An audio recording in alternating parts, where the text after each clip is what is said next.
ജീവിക്കും. അതൊരു ജീവിതം. ഞാനൊരു രാഷ്ട്രീയ നേതാവിനെ കുറിച്ച് ഓർക്കുകയും, കേരളത്തിലെ വളരെ പ്രസിദ്ധനായ ഒരു രാഷ്ട്രീയ നേതാവ്, അദ്ദേഹം ഒരു സാധാരണ രാഷ്ട്രീയക്കാരനായി കോഴിക്കോട് പ്രവർത്തിച്ചുകൊണ്ടിരിക്കുന്ന സമയത്ത് ഒരു ദിവസം കോഴിക്കോട് പാളയം ബസ് സ്റ്റാൻഡിനടുത്ത് ചായ കുടിച്ച് ഇരിക്കുകയാണ്. പതിവായി അദ്ദേഹം വൈകുന്നേരങ്ങളിൽ ചായ കുടിക്കുന്ന ഒരു സ്ഥലമാണ്.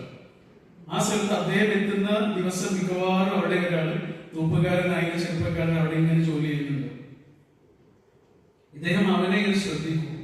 ആ ജോലിയിൽ അവൻ കാണിക്കുന്ന ആത്മാർത്ഥതയിൽ ലോകത്ത് ഏറ്റവും ഭംഗിയുള്ള ജോലിയാണ് ആ ജോലി എന്ന് അവനത് ചെയ്യുമ്പോൾ തോന്നും. അത്രയും മനോഹരമായിട്ട് ഇദ്ദേഹം അവനെ ഇങ്ങനെ നോക്കി. ഒരു ദിവസം അവനെ ഇങ്ങനെ അടുത്തേക്ക് വിളിച്ചു. അവന്റെ ഡ്രസ്സുകളൊക്കെ ആകെ അഴുക്കുണ്ട്. അതുകൊണ്ട് ഇങ്ങനെ മടിച്ച് അദ്ദേഹത്തിന്റെ അടുത്ത് വന്നപ്പോൾ അദ്ദേഹം ചോദിച്ചു, എടാ നമുക്കൊരു ചായ കുടിക്കില്ലേ, വാ. ഒരുമിച്ച് ചായ കുടിച്ചു അദ്ദേഹത്തിന്റെ കൂടെ. പതുക്കെ അവന്റെ സുഹൃത്തുക്കളെ പോലെയായി. ഇദ്ദേഹം MLA ആയി, മന്ത്രിയായി. ഒരു ദിവസം ഈ തൂപ്പുകാരന്റെ വീട്ടിലേക്ക് ഒരു പോലീസ് വാഹനം വന്നു. അയാളാകെ പിടിച്ചുപോയി. പോലീസുകാർ വന്നിട്ട് അദ്ദേഹത്തിന് ഒരു കത്ത് കൊടുത്തു. എത്രയും പെട്ടെന്ന് തിരുവനന്തപുരത്തേക്ക് വരണം. നിങ്ങളുടെ ആ സുഹൃത്ത് ഇപ്പോൾ മന്ത്രിയാണ്.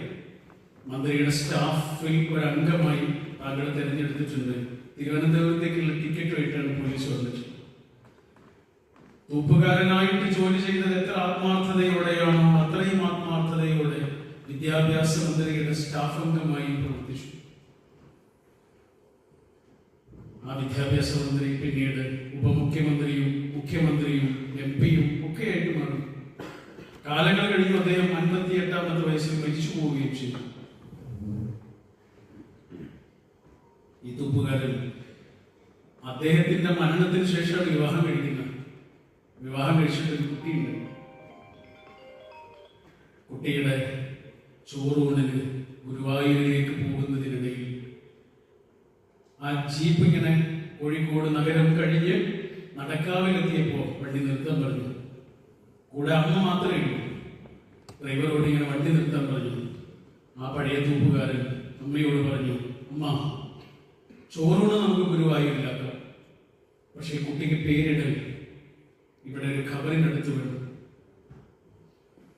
ആ ഖബർസ്ഥാനിലേക്ക് അദ്ദേഹം കുട്ടിയെയും കൊണ്ട് ഇങ്ങനെ നടന്നു. ആയുസ് മുഴുവനും ഒരു പൂക്കാലം പോലെ പ്രശോഭിച്ച ആ വലിയ മനുഷ്യന്റെ ഖബറിന്റെ ചാരത്ത് നിന്ന് അയാൾ മകന്റെ നെറ്റിയിൽ തലോടി കുട്ടിക്ക് പേരിട്ടു ലാൽ. ഒന്ന് നോക്കിയിട്ട് അവഗണിക്കാമായിരുന്ന ഒരു തൂപ്പുകാരന്റെ ജീവിതം